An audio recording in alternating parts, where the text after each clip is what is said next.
Jewel crafting in patch 11.1. What's new, what's worth doing, what's not worth doing, what's making gold, etc, etc. We have nothing new with jewel crafting in this patch. That's what's going on. Like with most professions that I'm doing videos for in patch 11.1, I have been using jewel crafting recently and I have been making gold from it sort of in the last month or so. So when things have been at the hardest, I've still been managing to make gold from it. That's what we're going to talk about. We're going to talk about what you can potentially be doing in this patch to do, but what I've been doing. So obviously if it's been making gold when it's hard, it's going to be making gold sort of when times are good, when we have a new season and we have a lot more demand and stuff like that. So in each of the videos, I've briefly touched about gear crafting. So for jewel crafters, that means rings and amulets. The demand for this is obviously going to go up significantly as people get the new sparks and all that sort of stuff. So if that's something you are into, then obviously you're going to see this massive surge in demand.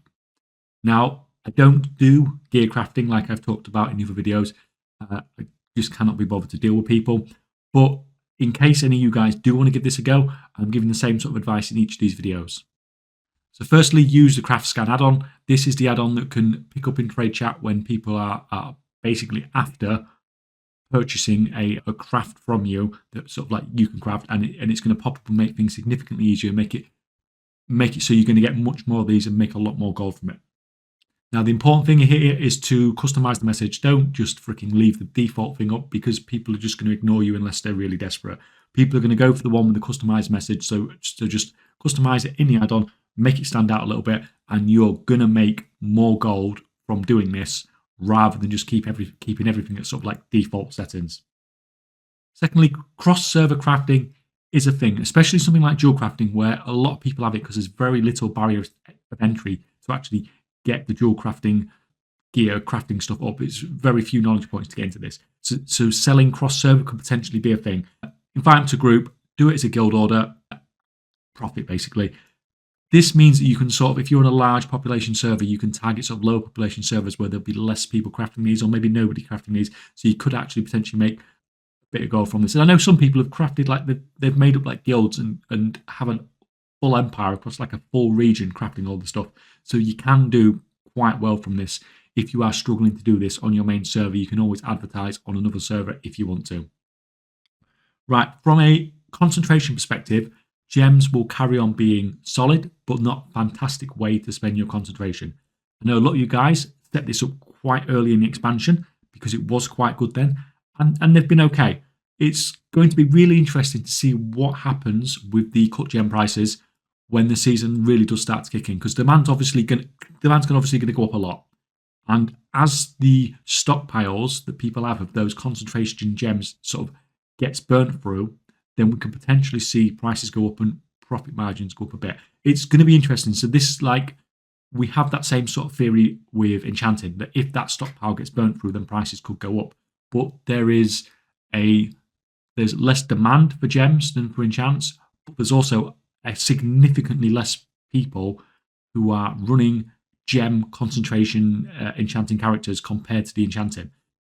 It could be a situation whereby you could potentially see these prices go up more than, but we don't know. We just don't know. It just all depends on how much stockpile people have and how quickly that stockpile gets burnt through.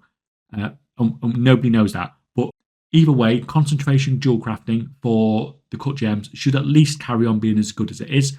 And hopefully it should improve a little bit in the season as sort of the demand kicks in a little bit more. Now, the main thing I've been doing personally has been the various stuff in the shaping tree. I have the bottom half of the tree maxed out for prospecting and the top half for crafting stuff like vials and decorative lenses and stuff like that.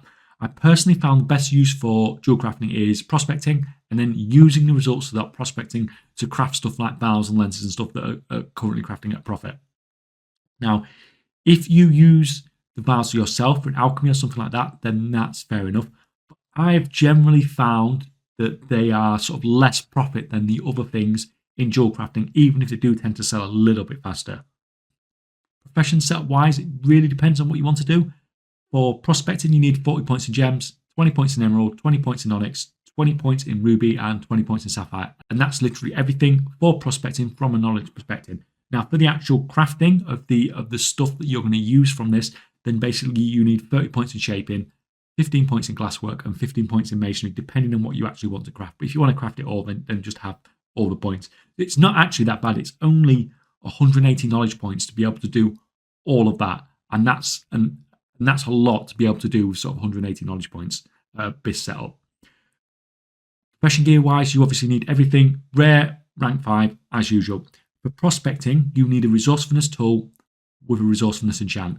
For crafting the stuff, so the vials, the lenses and stuff like that, you need a multi-craft tool with a resourcefulness enchant. So you do need 2 profession tools if you want to be able to do everything. But obviously, if you only want to do one of those things, then you only need 1.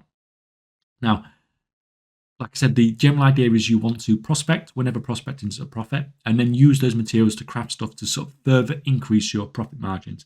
Now, in addition to all this, if you actually got the jeweler's purse, so that's the jewel crafting profession bag for the war within, then you will automatically have a BIS setup for gem crushing as well, using a resourcefulness tool. But generally, I don't particularly find it to be worth it. It's not particularly profitable, to be honest. So even though I have that set up, I personally rarely use it. But if you want that, then you can add that in as well quite easily. You just need to get the bag if you've got everything else in sort of this setup.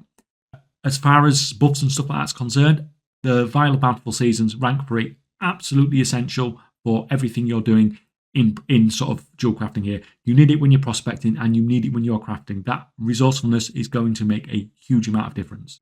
Now, I can't stress this enough. This is one of the things where it's most important to be able to predict the outcomes of what's going to happen. You cannot just blindly prospect, or as you're going to lose gold. You can see it here in the scan I have done. We have some of these that are a profit, and then some of them are a loss, and then some of them are really big losses. If you just go in and just Rambo this and just do whatever, then you're not going to have a good time. Now, I did do a video not too long ago talking about making your own crafting sheets to predict outcomes of craftings or something like prospecting. You really need to take advantage of something like that to be able to run this sort of build and make a decent profit from it. Now, my sheet is obviously on Patreon, but you can do this yourself without a huge amount of effort. Just follow what it talks about in that video. Overall then, for jewel crafting in 11.1, gear crafting is just going to carry on being sort of like gear crafting was. It's just a pity the sort of the barrier to entry on the gear crafting with the jewel crafting is so low, so anybody can get involved in this with, sort of barely any effort whatsoever. Concentration gems, like we said, these should carry on being a solid but not fantastic earner, but hopefully these will just carry on making you gold for the entire expansion. To me personally, prospecting and potentially crafting from the results of that is what's proven to be the solid earner through this expansion. Sure, we don't make like 60, 70, 80,000 gold for prospecting 10,000 ore anymore. It's like 5, 10, 15, 20,000 ore instead. But it's still gold just for sort of AFK crafting, and so you can't really argue with that. So that's pretty much it. That's pretty much the approach that I'm going to be taking with jewel crafting in patch 11.1, just basically business as usual. Now, I just want to say thank you to the guys on Patreon whose support has allowed me to put out much more content in patch 11.1 than I ever thought possible. And thanks to you guys as well for watching, and we'll see you next time.